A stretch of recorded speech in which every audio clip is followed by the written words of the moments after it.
এবাৰ শোণিতপুৰত জন্ম মৃত্যুৰ প্ৰমাণপত্ৰৰ নামত বৃহৎ জালিয়াতি। জন্ম মৃত্যুৰ প্ৰমাণপত্ৰৰ নামত ২৫০০ৰ পৰা ৫,০০০ টকালৈ সংগ্ৰহ কৰাৰ অভিযোগ। ৰঙাপাৰা প্ৰাথমিক স্বাস্থ্য কেন্দ্ৰ চিল মোহৰ মাৰি জালিয়াতিৰে জন্ম মৃত্যুৰ প্ৰমাণপত্ৰ তৈয়াৰ কৰা বুলিও খবৰ লাভ কৰা হৈছে। আৰু এই প্ৰমাণপত্ৰৰে সন্দেহজনক নাগৰিকে আধাৰ কাৰ্ড বনোৱাৰ অভিযোগ উত্থাপন হৈছে। বিহাৰৰ পৰা আহি এটা দলে চাহ বাগিচা অঞ্চলত চলাইছে জালিয়াতি।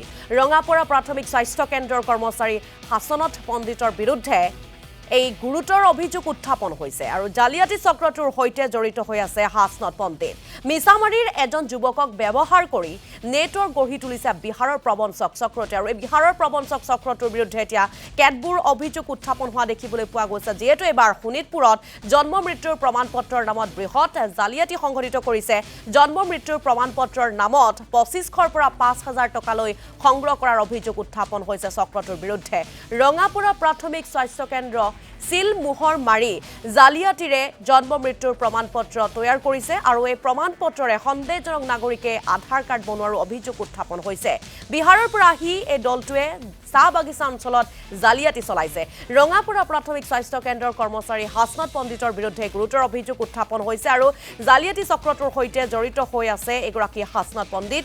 মিছামাৰীৰ এজন যুৱকক ব্যৱহাৰ কৰি নেটৱৰ্ক গঢ়ি তুলিছে বিহাৰৰ প্ৰবঞ্চক চক্ৰটোৱে।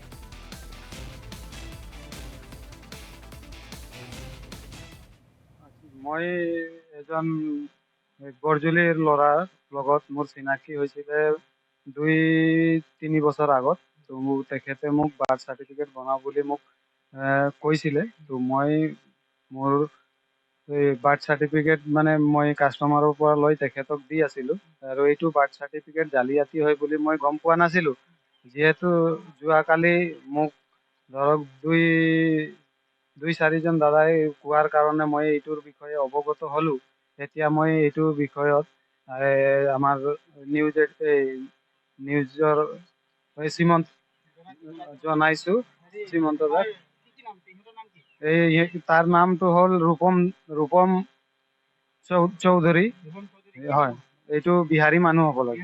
হয়, তেনেকুৱাই বনাইছে চাগে। বহুতো বনাব পাৰে, কিয়নো যেতিয়া মোক ঘৰৰ ওচৰৰ মানুহক যদি মিছাকে কৈ মোক মানে বহুত বাংলাদেশীক বনাইছে, এনেকুৱাও হ'ব পাৰে। কিন্তু মই যিহেতু তেখেতৰ লগত ৩ বছৰ লগত দোস্তি আছিলোঁ, তো মোক যেনেকুৱা ঠগিছে, তো মই ভাবোঁ তাক ধৰি আমাৰ পুলিচ প্ৰশাসনে,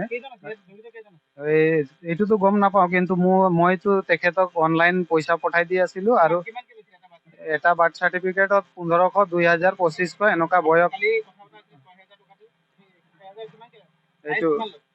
এইটো বয়স চাই এইটো দামটো নিৰ্ধাৰণ কৰে। এইটো ৬০ বছৰ হ'লে ৩,০০০ মান লয়।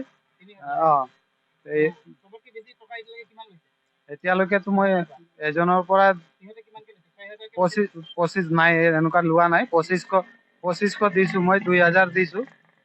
নাই, ইয়াৰ পৰাতো যোৱা নাই।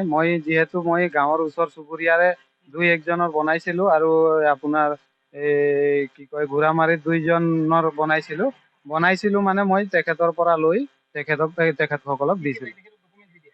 হয়, মই তেখেতক ডকুমেণ্টছ মানে নাম ডিটেইল টোটেলটো ক'ব নোৱাৰিম মই, কিন্তু তেখেতৰ লগতে মোৰ তেখেতে ৰূপম চৌধুৰী। তেখেতক পুলিচ প্ৰশাসনে ধৰি কঠোৰভাৱে তেখেতক শাস্তি দিয়াৰ ব্যৱস্থা কৰে বুলি মই আজি আহিছোঁ। আৰু মই এখন ইজাহাৰো দাখিল কৰিম।